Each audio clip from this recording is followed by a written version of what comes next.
Welcome to This Explainer. Okay, so today we're jumping right into a very specific, honestly kind of wild moment in time. August 3, 2026. This was the exact day we witnessed a frankly unprecedented break from political tradition. We're going to look at how a war overseas, record-breaking corporate profits, and a looming election all perfectly collided to just completely fracture one of the strongest alliances in Washington. All right, let's dive into the whole shebang. Chevron, too much money. ExxonMobil, too much money. Now, that is a direct quote from President Donald Trump speaking right from the Oval Office. Just pause and think about the shock value of that statement for a second, right?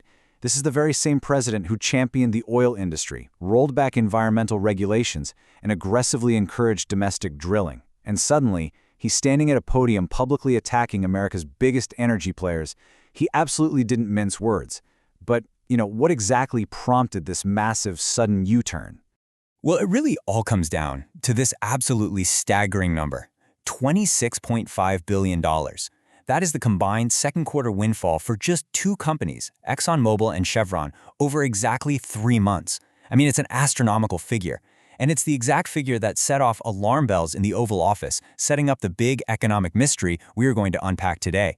Where did all this cash suddenly come from? To really make sense of this massive political fallout, we have to dig into that multi-billion-dollar windfall, which was revealed in the hard financial data that dropped on July 31st.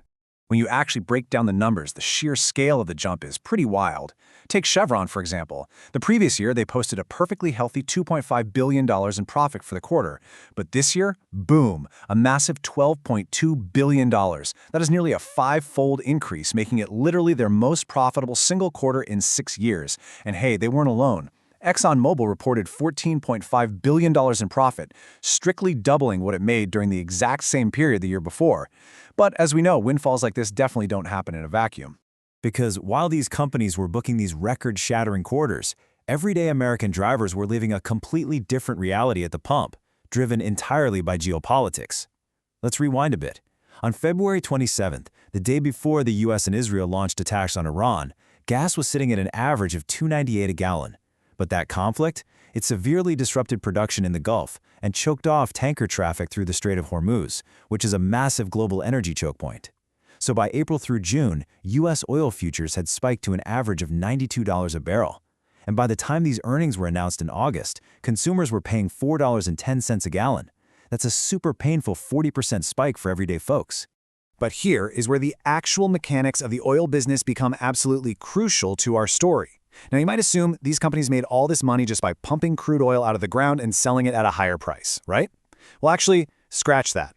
While extraction was for sure profitable, it wasn't the real cash printer during this specific global shortage. The unprecedented profits were actually being generated in their fuel refining operations. The heavy industrial process of turning that raw crude oil into the usable gasoline and diesel that actually powers our cars and trucks. The breakdown of these profits reveals exactly what was going on behind the scenes. Chevron's refining profits completely exploded, going from just $737 million a year earlier to a staggering $4.9 billion. The war in Iran didn't just disrupt crude oil. It created a massive global shortage of refined fuel. So the companies that actually own the infrastructure to refine that fuel, they were suddenly holding all the cards. Exxon saw a totally similar swing, bouncing from a $1.3 billion loss in refining in the first quarter to a $5.5 billion profit. They were quite simply making a killing on the shortage. So the economics are pretty clear. But presidents rarely attack their own political allies without some intense behind-the-scenes pressure. And in Washington, that pressure almost always comes from the calendar. The crucial pressure point here was a looming date, the November 2026 midterm elections. Republicans were locked in a fierce, high-stakes battle to retain control of both the House and the Senate. And there's this old, unwritten rule in American politics: incumbents always get blamed for the price of gas. Having a nationwide average of $4.10 a gallon just months before an election, that is a massive, blinking red political liability. And this wasn't just political theory either. The financial strain on voters was totally quantifiable. A Bank of America analysis released right around this time showed exactly how severe the squeeze was on everyday drivers. Consumers were literally spending a significantly larger share of their total income just to put gas in their cars to get to work. And even worse for politicians looking for votes, this burden was falling disproportionately hard on lower-income households. Seeing this whole dynamic play out, Trump shifted his messaging hard to target outsized corporate profits, basically aiming to show voters he was the one fighting for their wallets. And if we look closely at the timeline, we can see this wasn't just some spur-of-the-moment outburst. The president had actually been laying the groundwork for weeks. Back in late June, Trump ordered a Justice Department price gouging probe. So when those massive $26.5 billion profits were announced on July 31st, the trap was essentially already set. It perfectly paved the way for Trump's very public attack just 3 days later. And the demand he made was incredibly direct. Trump stated, "When you look at one company where they made 12 times what they made the year before, they ought to give some of that back to the public. And they better cut the retail price, the consumer price." He even took to Truth Social to single out Chevron CEO Mike Wirth directly. Trump claimed that without the genius, foresight, strength, and stability of his administration, the oil industry would be dead. He specifically took credit for Chevron's renewed, highly lucrative operations in Venezuela, essentially telling them, "Look, I made you successful, so now you need to cut your prices." But as you might expect, the titans of the American energy sector weren't exactly about to take this quietly. The industry immediately fought back. The American Petroleum Institute, which is the incredibly powerful trade organization representing these major producers, stepped right up to the microphone.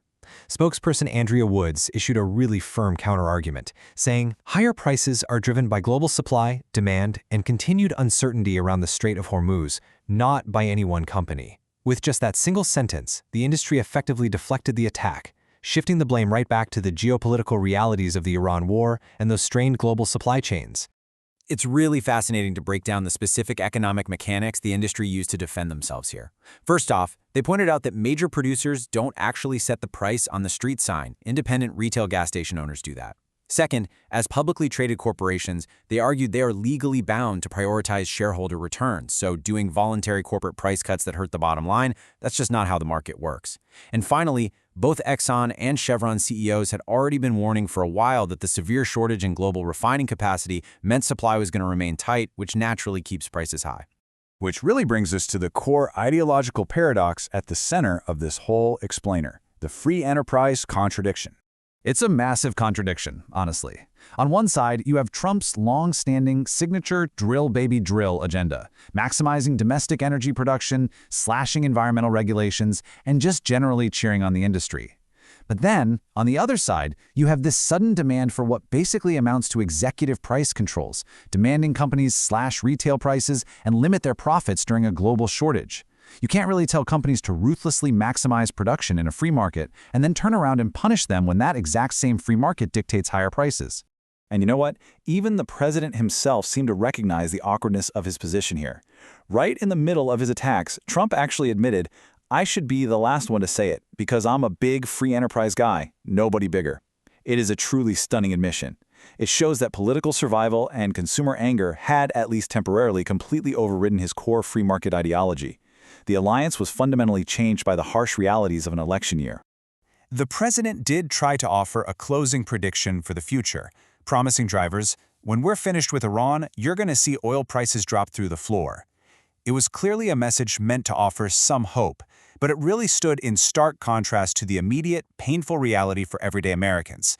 They were the ones pulling up to the pump, paying $4.10 a gallon, all while watching the massive companies that fuel their lives post billions in record-breaking profits. So we're left looking at a severely fractured alliance, a fiercely pro-business president turning on the very businesses he championed, an industry aggressively defending its legal right to capitalize on a global shortage. But ultimately, for us watching this political theater play out, it all takes a backseat to the real-world impact. As the geopolitical landscape keeps shifting and those midterms approach, we have to ask ourselves one final incredibly pressing question. Regardless of who is pointing the finger at who in Washington, when will prices at the pump finally come down? Thanks so much for joining me for this explainer. Keep analyzing, keep questioning, and I'll see you next time.